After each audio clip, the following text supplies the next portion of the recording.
We're in a different place, aren't we? I'm Joseph. This is Input English. Well, I'm in a park, so that's normal. I use parks as my studio to make videos, but this is a different park. This park is also in Los Gatos in Northern California. It's a city park and it's adjacent to a county park. This is the Meadow Park. It is right next to Vasona Lake Park. These two parks are divided by a creek, but they're connected by paved walkways.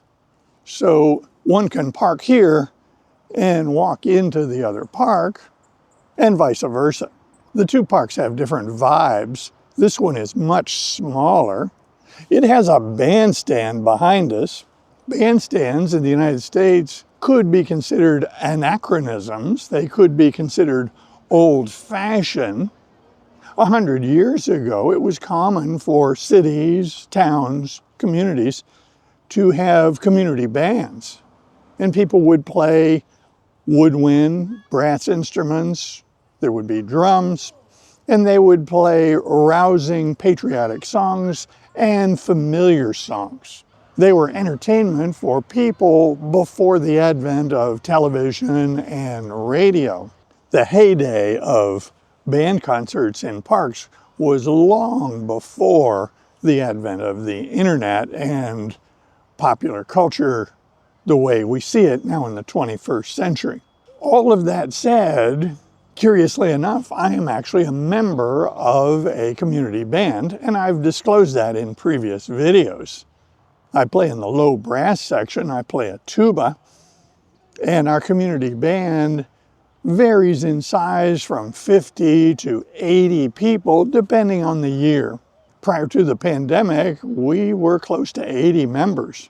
During the pandemic, the membership and participation in our band dropped off, and now we have about 50 people who play every year. We give concerts in parks like this, but we've never given a concert in this particular park. This bandstand looks great to me, but it's a little small for a group the size of our community band. This one's a little small. In that direction, there is playground equipment. And children come with their parents and other family members and play on that equipment. There is an aircraft that has been placed here on display. It's a jet aircraft, but it has not flown in many decades. It was acquired surplus from the armed forces. The design started out after World War II as jet aircraft were folded into the armed forces as fighter jets, for instance. The F-80 fighter was a jet aircraft. It was an early jet fighter. It had a single seat and a single engine. Rapidly, it became obsolete, but it was recognized that it was actually a very good design. So some changes were made, and the F-80 design was morphed into the T-33 design. In the U.S. Air Force, the letters designating the aircraft mean something. If the aircraft is referred to as F and a number, that means it's a fighter. The letter T means trainer. AT means advanced trainer, BT meant basic trainer, A meant attack. So an aircraft that's an attack aircraft has the ability to bomb and perform some of the duties of a fighter as well. And then to finish out this explanation, a designation B with a number is a bomber. With the development of the T-33, the aircraft now was a little longer, had longer wings, still one engine, but two seats. It was a good jet trainer.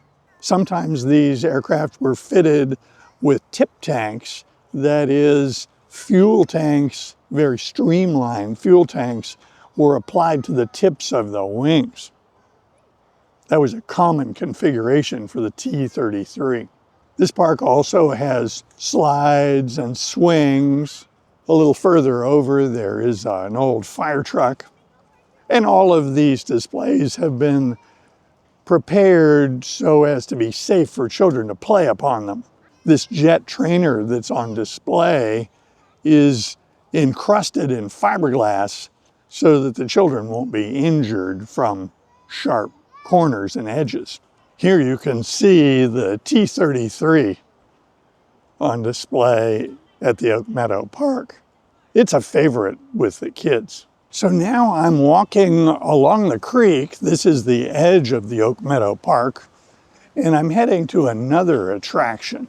It's very pleasant here. I'm in the shade. It's a cool late summer morning.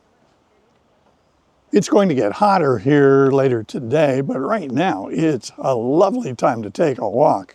And I'm not the only one in this park taking a walk.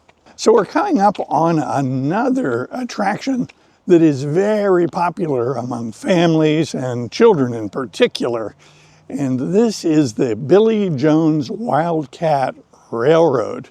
This has been here for decades. So for those familiar with railroads in the United States, you might be able to recall a character, a person named Casey Jones. So Casey Jones was born John Luther Jones, and he was born in Missouri. His family moved to Kentucky, and he grew up in the town of Casey. So that's where his name Casey Jones came from. He worked on the railroad. He started out, as is commonly the case, in a laboring task, that is fireman. His job was to tend the fire of the steam locomotive. Steam locomotive, now that's not a current mode of transportation. When railroads were first developed, internal combustion engines, gasoline and diesel engines, were not available, and thus they were not used to propel these trains. Steam engines were the common way of propelling trains. Steam engines needed fire, and they burned either wood or coal, perhaps a combination of the two. The person who fed the fuel into the steam engine, into the firebox of the steam engine, was called the fireman. Now in modern use, if you refer to someone as a fireman, it's someone who puts out fires. But in the steam locomotive era in the United States, the fireman was the person who fed the fire fuel. A common career pathway for someone working on the railroad is to be promoted from fireman to engineer. That is, the person who operates the train. Now, we wouldn't say that the engineer steers the train because the train merely follows the tracks. But the engineer operates the engine and controls the speed of the train. It controls the movement of the train as the train follows the tracks. So Casey Jones was indeed promoted to engineer. He became famous because of something that happened in the year 1900. He was the engineer on a train, and as his train was traveling at a significant rate of speed, he encountered another train. A collision with a train stopped on the tracks became imminent, and as the story goes, Casey Jones told his fireman to jump off the train to save his own life, but Casey remained on the train trying to slow it down to minimize damage at the time of the collision. In so doing, he saved a lot of lives and prevented a lot of injuries, but he did so by sacrificing his own life. He was killed when the trains collided. After this event, this story became well known, and a song was composed, The Ballad of Casey Jones. But this area here, although dedicated to the railroad, doesn't quite deal with this fellow Casey Jones. There's another character named Jones. This fellow is named Billy Jones. So Billy Jones is not from Missouri, and he didn't grow up in Kentucky. No, he's from California, and he was born and raised in this area. But he had a parallel experience. He started out as a fireman and then became an engineer. He later retired from the railroad and built his own miniature railroad for his entertainment and the entertainment of others. That was the inception of this miniature railroad. This park maintains and runs this railroad attributed to Billy Jones. Here's the ticket office, and then behind me is the station. It's closed right now, but when it's open, families and children can come here and buy a ticket and ride these trains. So behind me here is the boiler from one of these trains. This is from engine number 2. This particular boiler was actually built in 1905 in Los Angeles. It was in service for about 20 years in a miniature train locomotive in Venice, California. Years later, it was acquired by Billy Jones, and it was in service in this capacity up here in Northern California for more than 20 years. In 1989, this boiler was removed and replaced with a more modern device. Instead of sending it to the scrapyard, it was put on display so that people could learn more about the inner workings of these miniature locomotives. Here we have a maintenance shop. You can see the tracks are leading in through the large doors, and just inside the door, you can see a locomotive that is in the shop. This is where they do a lot of routine maintenance, restoration work for this railroad. This is done by volunteers. As we continue on our way, we have the creek down here below us on your left. In this area, we have 2 large pavilions that are set up for gatherings of people. Each is fitted with a fire pit so that food can be prepared.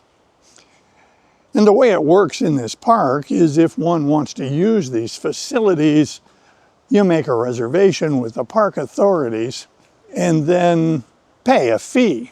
Most of us consider it only fair that we would pay for the use of a nice facility like this.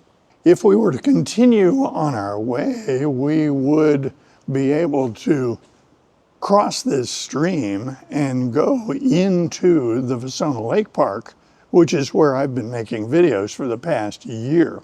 It is common for people to come here and park in one park and then take a very long walk, including both parks, before coming back to their parking space. So that gives you a little glimpse of the adjacent park, the Oak Meadow Park, next to where I usually record these videos.